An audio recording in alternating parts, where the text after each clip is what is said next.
আপুনি মঞ্চ বা সিনেমাত অভিনয় নকৰিব পাৰে, কিন্তু বাস্তৱত অলপ হলেও অভিনয় কৰি পাইছে। বুজা নাই? বুজাই কম। জীৱনটো কেতিয়াবা এক্টিং যেনেই নালাগেনে আপোনাৰ? মানে এক্টিঙৰ আদিপাঠ আমাৰ শৈশৱৰ পৰাই আৰম্ভ হয়। এই যে শৈশৱত ঘৰৰ মানুহে শুব দিলে টোপনিৰ ভাওজোৰা গৈছিল, অলপ মনত আছে চাগে। দুপৰীয়া শুবলৈ দিওঁতে শুৱাৰ ভাও ধৰি অলপ পিছতেই খেলিবলৈ ওলাই যোৱাটো এক্টিঙেই নাছিল জানো? শিশুসকলে অভিনয় ঘৰুৱা পৰিৱেশৰ পৰাই শিকে। মাক দেউতাক হোৱাৰ অভিনয়, পুতলালৈ শিশুৱে পুতলা নিচুকাই থকাৰ অভিনয় পিতৃ মাতৃক দেখিয়ে ঘৰতে শিকে। কিন্তু বাস্তৱ জীৱনত সকলোৱেতো আৰু অভিনেতা অভিনেত্ৰী নহয়গৈ। তথাপিও এক্টিং চলি থাকে আমাৰ জীৱন জুৰি। বহু সময়ত সুখী হোৱাৰ অভিনয় সুন্দৰভাৱে কৰি যাওঁ আমি। সকলোকৈ ডাঙৰ কথা, সমস্যাৰে ভাৰাক্ৰান্ত হৈ থাকিও সমস্যামুক্ত মানুহৰ অভিনয় কৰোঁ। আজিকালি বেছি অভিনয় কৰিবলগীয়া হৈছে মধ্যবিত্তই। মধ্যবিত্ত মানে বুজিছে নহয়? ঠিক ধনীও নহয়, দুখীয়াও নহয়, তাৰ মাজৰ চামটো। বজাৰত জুই চাই দাম এমোনা বস্তু কিনিলেই পকেট খালী হৈ যায়, কিন্তু ধনী মানুহৰ এক্টিং কৰি সদায় বজাৰ কৰেই। পেট্ৰলৰ দাম চেঞ্চুৰী পাৰ হৈ যায়, একো নাই হোৱা ভাবত টেংকি ফুল কৰিবলগীয়া হয়। পৰিয়াল লৈ বাহিৰত গ'লে ৰেষ্টুৰেণ্টৰ মেনুত দাম দেখি মূৰ ঘূৰাই যায়। সন্তান পত্নীৰ আগত একো হোৱা নাই ভাবত গহীন দিবলগীয়া হয়। গহীন হোৱাৰ অভিনয়। পূজাই বিহুৱে পৰিয়ালৰ সকলোৰে বাবে কাপোৰ কিনিবলৈ গৈ কি কৰোঁ কি নকৰোঁ অৱস্থা হয়। তথাপিও প্ৰতিবাৰেই পূজা বিহুত কাপোৰ নিকিনাকৈ আছে জানো? এয়া অভিনয়। ঘৰলৈ আলহী আহিলে মাছে মঙহে ২-৩ সাঁজ খুৱাই বজাৰৰ পৰা কিনি আনোতে বুকুখন বিষাই যায়। তথাপিও উপায় নাই। আলহী অতিথিৰ আগততো ধনী মানুহৰো এক্টিং আপুনি কৰিবই লাগিব দিয়কচোন। পইচা নাই বুলিতো আৰু ক'ব নোৱাৰে।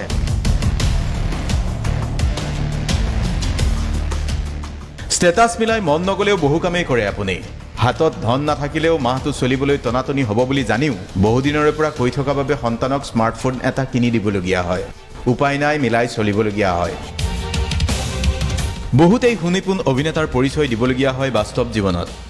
বাস্তৱ জীৱনত কৰা এনে অভিনয়ৰ বাবে অস্কাৰ জাতীয় কিবা পুৰস্কাৰ থাকিলে আপুনিয়ে চাগে পাই গ'লহেঁতেন। ভাবি চাইছেনে কথাটো? হয়তো ভাবিয়ে চোৱা নাছিল আপুনিও যে এজন ভাল অভিনেতা বা অভিনেত্ৰী। এইবোৰৰ মাজত সমাজত ষ্টেটাছ ধৰি ৰাখিবলৈ মাজে মাজে ফেচবুক, ইনষ্টাত ফটো দিবলৈ, ৰীল বনাবলৈ, নতুন কাপোৰ কিনিও খৰচ কৰিবলগীয়া হয়। মাজে মাজে লোকক দেখুৱাই ঘৰৰ বাহিৰত ডিনাৰ কৰিবলৈ যোৱাৰ খৰচটো আছেই। এইবোৰ আপুনি কৰি যায়, বৰ কষ্টৰে হিচাপ মিলাই যায়। সুন্দৰ অভিনেতা বা অভিনেত্ৰীৰ গুণ নাথাকিলেও নিম্ন মধ্যবিত্ত হৈও ধনী হোৱাৰ বা উচ্চ মধ্যবিত্তৰ দৰে প্ৰদৰ্শনত আপোনাৰ এক্টিং সঁচাই অপূৰ্ব। আৰু আয়কৰ দিবতো লাগিবই আপুনি।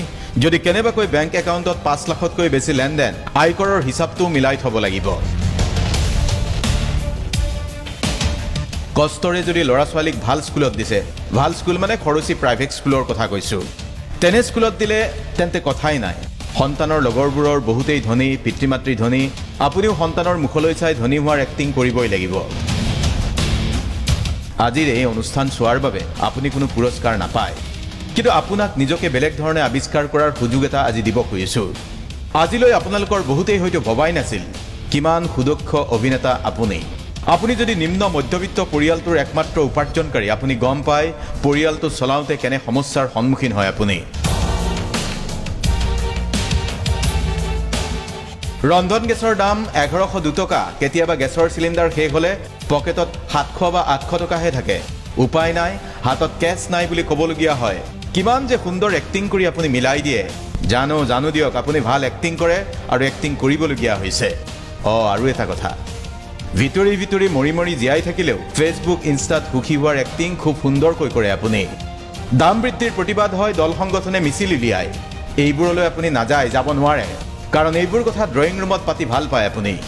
বন্ধুবৰ্গৰ সৈতে আড্ডাত উলিয়াই এনে বহু কথা। কেতিয়াবা খং ক্ষোভে চুলি ৰাগ পায়, কিন্তু একো কৰিব নোৱাৰে আপুনি। প্ৰতিবাদ, ধৰ্ণা এইবোৰ আপোনাৰ কাম নহয়। এইবোৰ প্ৰতিবাদত দুখীয়া মানুহবোৰ যায়, আপুনিতো ধনী মানুহ, আপুনি প্ৰতিবাদ কৰিবলগীয়া হোৱাটো লাজৰ কথাই দিয়কচোন। আৰু ভিতৰি ভিতৰি ভয় এটাও আছে দিয়কচোন। প্ৰতিবাদ কৰিবলৈ ল'লে চৰকাৰে বেয়া পাব, কৰি থকা চাকৰিটো কিবাকৈ গুচি গ'লে পৰিয়ালটোৰ কি হ'ব, কেনেকৈ চলিব, ভয় আছে আপোনাৰ। ডৰ ডৰ কে জিতে হে আপ, ক্যা হোগা পৰিবাৰ কা আগাৰ কুছ হৈ যায় তো আপকা। ৰাস্তাত চাইকেলেৰে আপোনাক কোনোবাই খুন্দিয়াই থৈ যাব পাৰে, একো কৰিব নোৱাৰে আপুনি, কাৰণ আপ মিডল ক্লাছ হে। কোনোবাই ৰাস্তাত ধমক দিছে মনে মনে গুচি আহিবলৈ বাধ্য আপুনি, কাৰণ আপুনি সভ্য মানুহৰো এক্টিং কৰিব লাগে। মজবুৰি হৈ যাতি হে ইয়াৰ, হামে সব পতা হে আপ মিডল ক্লাছ হে। উপায় নাই, সঁচাকৈয়ে উপায় নাই। এনেকৈয়ে এক্টিং কৰি কৰি আপুনি ভয়ে ভয়ে জীৱনটো আগুৱায়। जीते हैं आप डर डर के, कहीं पर्दा फास ना हो जाए। বান আহিলে দুৰ্যোগ সকলোৰে হয়, আপুনি সাহায্য গ্ৰহণ কৰিব নোৱাৰে, কাৰণ ধনী মানুহৰ এক্টিং আপুনি কৰি আছে, কৰি থাকিব লাগিব। চৰকাৰে দুখীয়া শ্ৰেণীৰ বাবে আঁচনিৰ পিছত আঁচনি আনিছে। আপোনাৰ বাবে ৰন্ধন গেছৰ সাবচিডি কিমান টকা পায়? 58 টকা। কিবা কামত আহে?